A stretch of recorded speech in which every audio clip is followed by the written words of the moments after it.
안녕하세요, 펜돌입니다.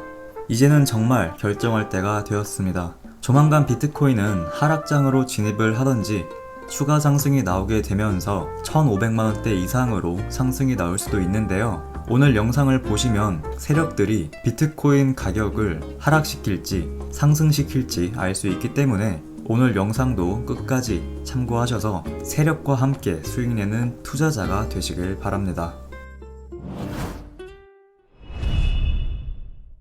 먼저 비트코인 일봉 차트를 본 뒤에 이더리움과 리플까지 가격 전망에 대해 알려드리도록 하겠습니다.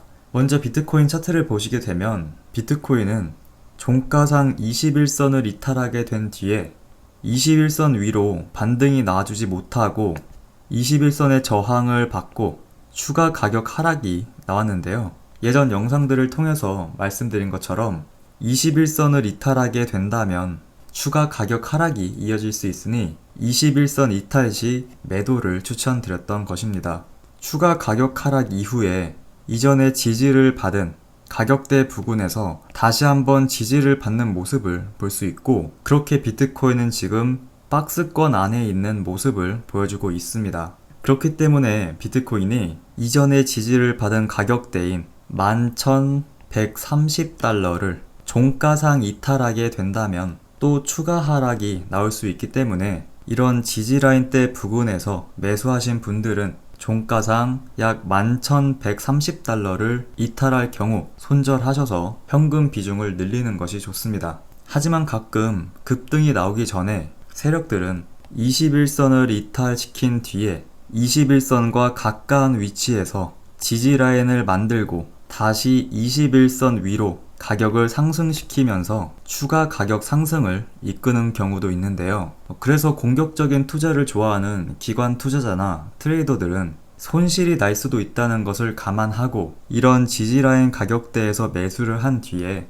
지지라인 이탈 시 매도, 이탈하지 않을 경우 홀딩해서 추가 반등을 노리는 경우가 많습니다. 그래서 만약에 반등이 나오게 된다면 이전에 저항을 받았던 12,000달러대까지는 상승이 나올 수 있겠다 라고 판단을 하고 일단 12,000달러대 부근에서 수익을 챙긴 뒤에 12,000달러를 돌파해 주는지 확인을 하고 12,000달러 돌파 시 추가 매수를 한 뒤에 지속적인 상승이 나온다면 홀딩하는 것이 좋습니다. 그리고 12,000달러 돌파 후 가격 하락이 나오게 될 경우에 12,000달러의 지지를 받는지 확인하는 것이 중요한데요. 이때처럼 12,000달러를 지지해주지 못한다면 실망 매물이 나오게 되면서 다시 한번 가격이 하락할 수 있기 때문에 심리적인 영향을 많이 받는 12,000달러의 지지를 받는지 확인하실 것을 추천드립니다. 그럼 안전하게 투자를 하기 위해서 어느 가격대에서 매수를 하면 되는지 궁금하실 텐데요.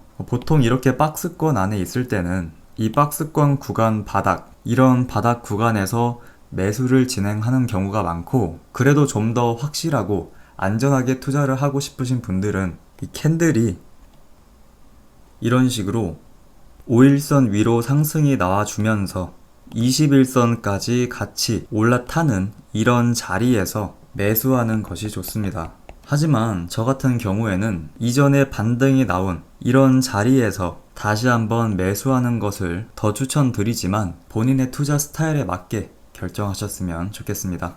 그리고 또 여러분들이 알고 계셔야 되는 것 중에 만약 비트코인이 지지 라인을 깨고 가격 하락이 나오면서 단기 이동평균선들이 아래로 내려오는 모습이 나오게 되고 20일 이동평균선이 60일 이동평균선과 가까워지면서 반등을 해주지 못하고 이 21선이 61선 아래로 하락하게 된다면 그때부터는 중장기적으로 하락세가 이어지면서 모든 단기 이동평균선들이 장기 이동평균선 아래로 하락이 나오게 되면서 이런 식으로 정배열이었던 이동평균선들이 역배열이 만들어지는 모습이 나오게 되고 결국은 이러한 이동평균선의 모습이 만들어진다고 말씀드릴 수 있습니다. 그렇기 때문에 이 지지라인을 이탈하지 않는 것이 가장 중요하고 앞에서 말씀드린 내용을 참고하셔서 투자하시면 충분히 세력들과 같은 조건으로 투자할 수 있겠다고 말씀드릴 수 있습니다. 상승이 있으면 하락이 있듯이 이 부근에서 추가 상승이 나온다 하더라도 평생 상승만 나올 수는 없습니다. 언젠가는 정배열이었던 이동평균선들이 역배열이 되면서 하락장을 맞이하게 될 것이고, 하락장을 맞은 뒤에 역배열이었던 이동평균선이 다시 정배열이 만들어지는 구간이 나오게 되면서 다시 상승장으로 이어지기 때문에 투자하실 때는 너무 욕심부리지 마시고 제가 알려드리는 내용을 잘 참고하셔서 투자하시길 바랍니다.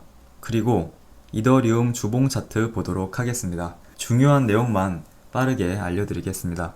지금 이더리움은 저항선을 돌파해준 이후에 아직까진 저항선 위에서 거래가 되고 있는데요. 이 부분을 좀 더 확대해서 자세히 보게 되면 지난주에 핑크색 선인 5일선 위에서 종가 마감을 했고, 이번 주에는 5일선을 이탈한 뒤에 아랫꼬리를 달고 반등해준 모습을 보여주고 있습니다. 지난번에도 말씀드린 것처럼 종가상 5일선을 이탈한다면 추가 하락이 나올 수 있고, 저항 구간이었던 350달러대의 지지라인마저도 뚫리게 된다면 추가적인 가격 하락이 나올 수 있다고 말씀드렸습니다. 하지만 지금 아랫꼬리를 달고 반등해주는 모습을 볼 수 있고, 종가상 5일선을 이탈하지 않은 채 마감을 하게 된다면 다시 한번 반등이 나올 수 있겠다라고 판단할 수 있습니다. 물론 비트코인이 올라가면 이더리움도 같이 상승이 나와주겠죠.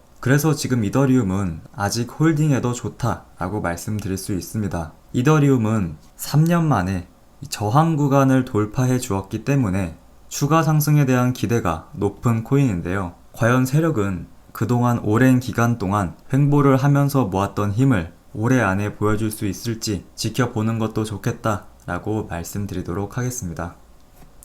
그리고 마지막으로 리플 일봉 차트 보도록 하겠습니다. 지난 영상에서 말씀드린 것처럼 이전에 반등이 나왔던 이 구간을 이탈하게 된다면 추가 하락이 나올 수 있다고 말씀드렸는데요. 결국 리플은 지지라인을 이탈하고 추가 하락이 나와주었습니다. 하지만 비트코인과 이더리움 등 메이저 알트코인들이 반등해주는 모습을 보여주면서 리플도 지금 지지라인 부근으로 다시 올라주려는 모습을 보여주고 있는데요. 리플이 다시 지지라인 부근으로 올라준다면 이런 자리에서 매수를 하거나, 비트코인과 마찬가지로 캔들이 5일선 위로 올라주면서 21선까지 같이 올라가는 자리가 나올 때, 이런 자리가 나오게 되면 매수하는 것도 좋다고 말씀드릴 수 있습니다. 하지만 이 지지라인대로 가격 상승이 나와주지 못한다면 60일 이동평균선 가격대까지 하락이 나올 수 있기 때문에 리플에 투자하실 땐 좀 더 신중하게 접근하실 것을 추천드립니다. 이렇게 오늘은 비트코인, 이더리움, 리플까지 알아보았고요. 추가로 궁금하신 점은 댓글 남겨주시길 바랍니다. 오늘 제가 준비한 소식은 여기까지고요. 오늘 영상이 도움이 되셨다면 좋아요, 구독 한 번씩 부탁드립니다. 지금까지 팬들이었습니다. 감사합니다.